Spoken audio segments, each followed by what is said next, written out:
Hello, and we are live. Yes, welcome to another edition of Mufasa's Daily Book Reading at Noon.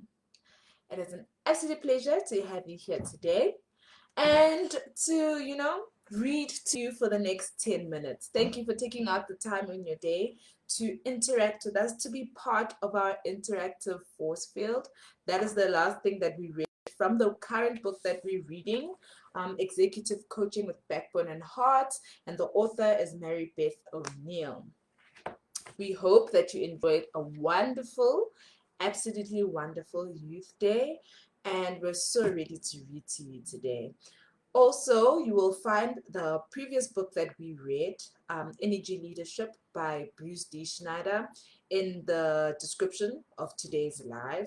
Click on that to subscribe to our channel, and also you'll be redirected to the playlist for that book.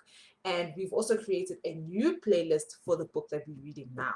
So you'll find that on our YouTube channel as well. It's ready for you to access, to get all the readings we've done and capture the important points that are going to shift your energy and, transform your life, because that's what we want. We know that you can do it. We believe in you, and that is why we are also imparting the information that we're getting and we have in these books. If you'd like any more, if you're inquiring about our coaching practice, please do find our website in the description of today's live as well, and get into contact with us for any of your coaching inquiries. Okay, so now that all the housework has now been done, let me start reading. Okay, today we're reading chapter 4, and we're going to be reading about the triangled coach, and it's being effective in the middle. So about being effective in the middle. 10 minutes started. Enjoy. The triangled coach, being effective in the middle. If you have ever found yourself working harder than your client on her problem, you know what it is like to take on more than you should. Putting in more effort than the client, as Ben is doing with Tom, does little to build the client's ability to face challenges. Executive coaches need a way to work successfully in the triangle of the client's challenge coach. The following contrasting models outline substantially different parts that coaches take when functioning within this triangle. I invite you to avoid the rescue model and use the client responsibility model.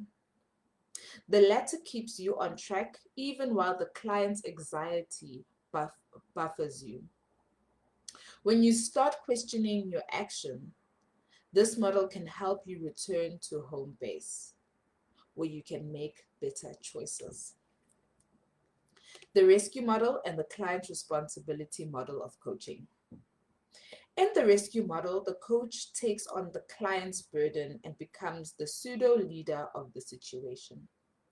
This can temporarily ease the anxiety of the executive. As a rescue model coach, you develop relationships not only with the client, but also with the client's team, the issue itself, or the client's boss, that fosters dependency on you for the solution. You can become so central that the client's own relationship to her issue is weakened and takes a back seat. When you take ownership of the client's problem, you lead the process to solution, including facilitating, training, setting guidelines, advising, and making decisions. You also develop strong relationships with both the client and the team. The result is that the client and her team stop developing their relationships with each other and focus more on relating to you. For me, it really sounds like so much work already just reading it. In contrast, as a client responsibility coach, You use your position in the triangle to uncover information about the system that the client can use to resolve her problem. Then the client and the rest of the system can regain use of their own resources and continue to relate more strongly to each other than they relate to you. You take a back seat and do not come between the client and her team, the problem, or boss. Your actions ensure that the integrity of those relationships remain intact.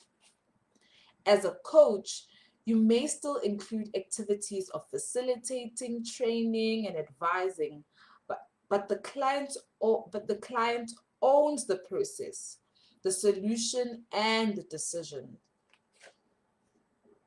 The client responsibility model respects the fact that the coach is secondary to the situation rather than a primary player. You work alongside and in partnership with your client. In the rescue model, the same problems resurface when you leave. Then did you really do your work? Right. In the client responsibility model, the client and the team strengthen their capacity to move through their work issues when you are not there. Sounds like bliss to me. It may seem obvious that the client responsibility model is more effective for the client. However, we consultants and coaches fall into the rescue model when we succumb to the system's forces and to our own anxiety in the face of the client's distress. How do I know I am in one mode as opposed to the other? Two areas to watch out for are your attitude and your actions toward the clients. So they have given us a table here, beautiful table, and I'll read to you the difference between the two. So attitude of the rescue model, contrasting the client responsibility model. Attitude for the rescue model. You think the client cannot do it without you, and you find yourself looking over your client's shoulder because you are worried she will blow it. You know you would do a better job than the client. Now, in the client responsibility model, you believe that the client has to come up with the approaches she is comfortable with rather than adapting yours. You know that you are a short timer here and the client is the one who has to live with the results.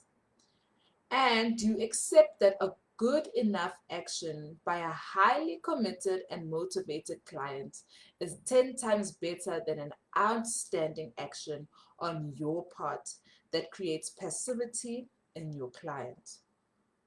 Now the behaviors, right, between the two. And the rescue model, right, this is the behavior for a coach operating in the rescue model. You focus on the client's weaknesses. You give answers rather than clarifying questions. You make decisions for the clients. Okay, and then for a coach operating in the client responsibility model, you focus on the client's strengths. You stimulate your client's thinking so that she learns more about her own position. You seek opportunities to invite your client to be decisive and clearly articulated decisions to others. Right. Let me read also another behavior from the rescue model in terms of the behavior. You consistently take up more airtime than your client when you are with her and her own team. They learn more about you instead of learning more about each other. Right, so that is the a rescue model behavior for a coach. The client responsibility model can help you work within the triangle effectively.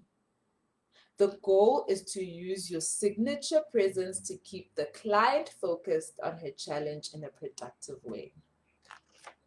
Wow. Right. So now we're going to go into a scenario here in the book. And then 2 questions come up. Okay, let's check back with Ben and backtrack to the moment before he lost his balance and fell into the rescue model of coaching. It happened when Tom asked him to keep a secret, which triggered Ben's anxiety. If Ben had stayed grounded in the client responsibility model, he could have helped Tom get back to or develop his own problem solving skills. That's very beautiful. Ben's use of the client responsibility model with Tom could look something like this.